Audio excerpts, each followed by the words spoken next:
Why is Courtland Sutton calling out the league for the disrespect? The nicest guy, it seems like, and yet he's not holding back. Welcome into your Denver Sports Daily for June 13th. Let's go. Taking you through your morning headlines, it's Denver Sports Daily with Rachel Behill.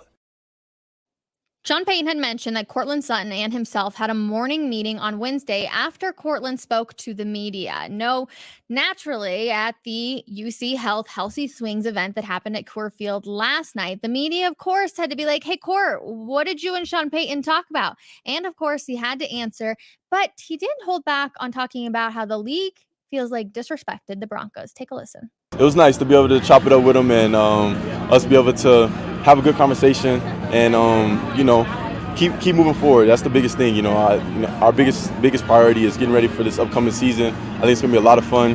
We got a really good team. We got a lot of really good young guys, a lot of good guys that are returning that have been on the team over the past few years. So I'm excited, man. I'm excited to see what's going to happen this upcoming season. I think that we're going to go out there and shock a lot of people based upon how they put our schedule out there and not giving us that many primetime games. I don't think that people are expecting a lot from us, but we know what we got in our locker room, and I think it's going to be a lot of fun this year.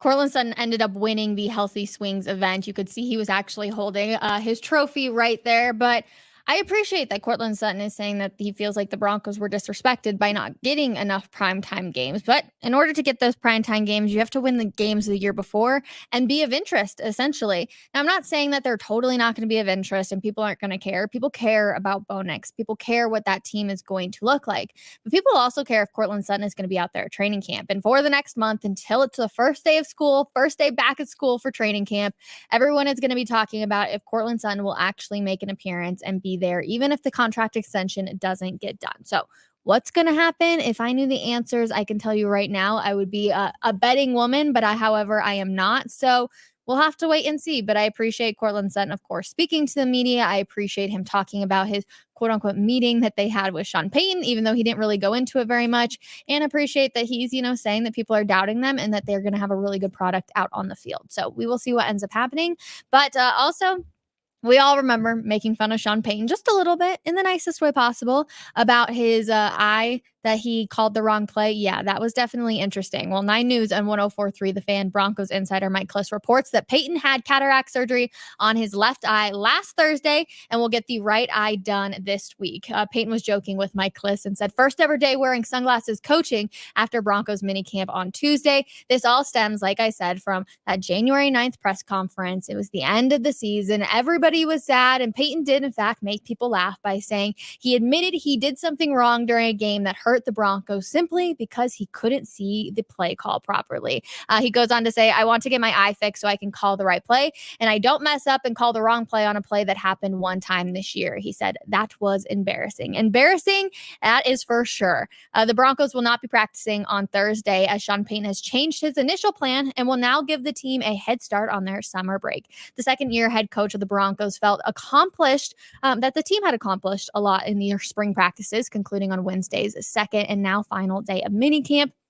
I was honestly surprised that they canceled it. Originally, they were supposed to go until like 11:30. I think it was supposed to go 10:30 to 11:30. That's when the media was going to go out there.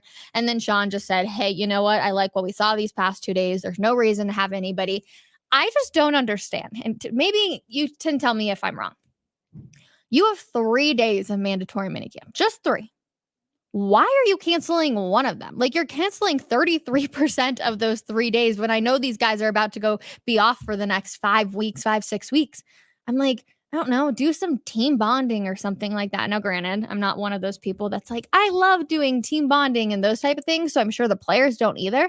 But I'm like, you have 3 days. You might as well get the most out of it. But Sean Payton, of course, has his way. And he, of course, reminded all of the media, all of this is to prepare. And let's not lose track of the number one goal when camp arrives. It's time to get to the right 53, which I do have to agree with. It is all about getting to the 53. He goes on to say, we spend a lot of time on that because you don't want a player in your camp that ends up leaving and excelling somewhere else. So how do we get the exposure to these players so that we can make the right decisions? And so it's all geared on the right 53 and the right practice squad.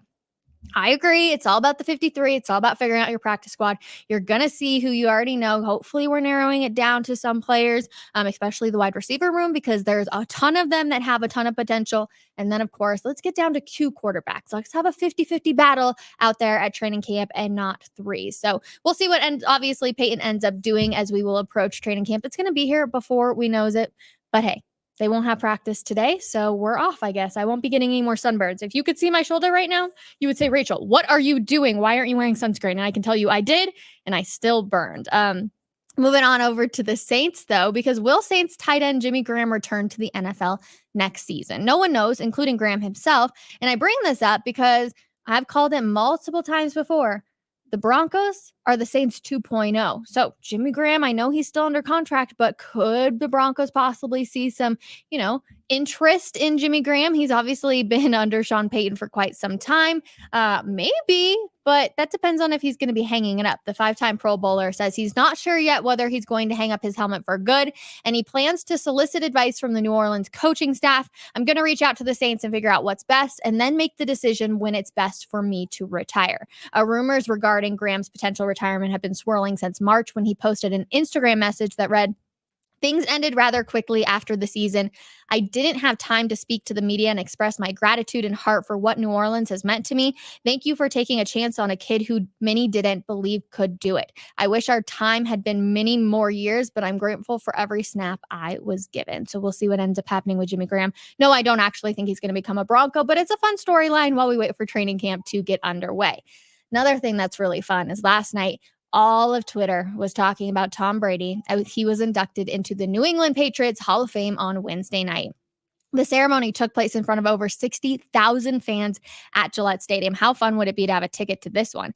In addition to his induction, Patriots owner Robert and a 12-foot statue of the legendary quarterback would be unveiled before next season. This doesn't surprise me at all. I think we all saw the fact that they were going to retire at number 12.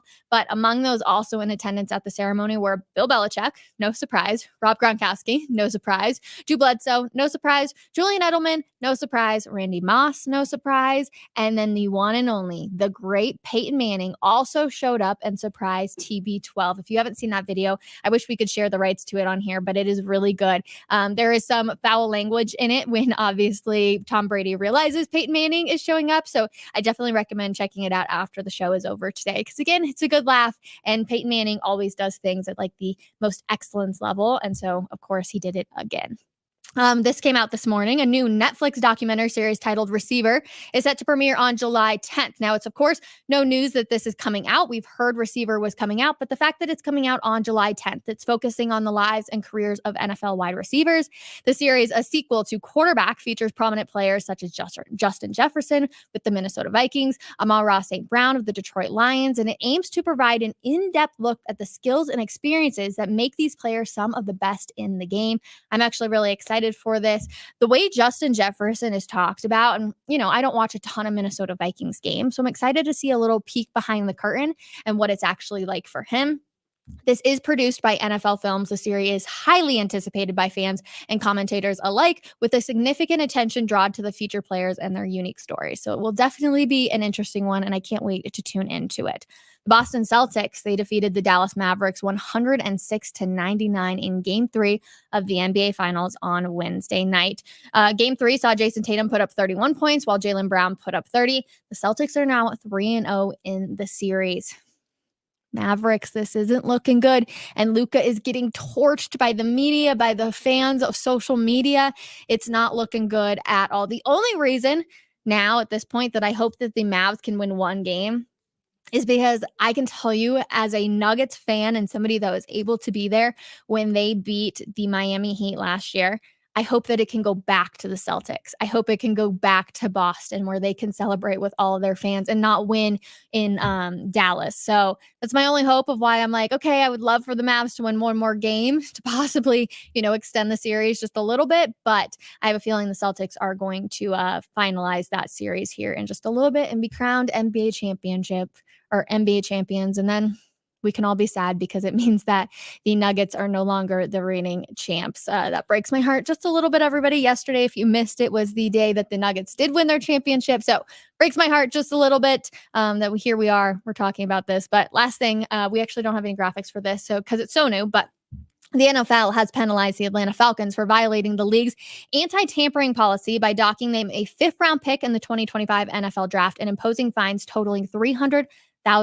The violations involved improper contact and prospective unrestricted free agent Kirk Cousins, Darnell Mooney, and Charles Woodner during the 2-day negotiation period prior to the start of the 2024 league year. General Manager Terry Fortnett would find $50,000, as part of the penalties. The NFL concluded its investigation into the Philadelphia Eagles signing of Saquon Barkley, finding no evidence of a violation of the league's anti-tampering policy. The investigation reviewed phone calls, text messages, and other documents related to the signing process. As a result, the Eagles will not face any disciplinary action as well. So just 2 things that are breaking news right before the show started. So Falcons, they're dealing with some stuff. Eagles, get away with stuff. Not having to worry about anything, which is pretty good. But yeah, plenty of good stuff for this Thursday, I would say. We'll check out a few of your comments. Hello, Rachel. Hello. Happy Thursday. Thank you for hanging out with me.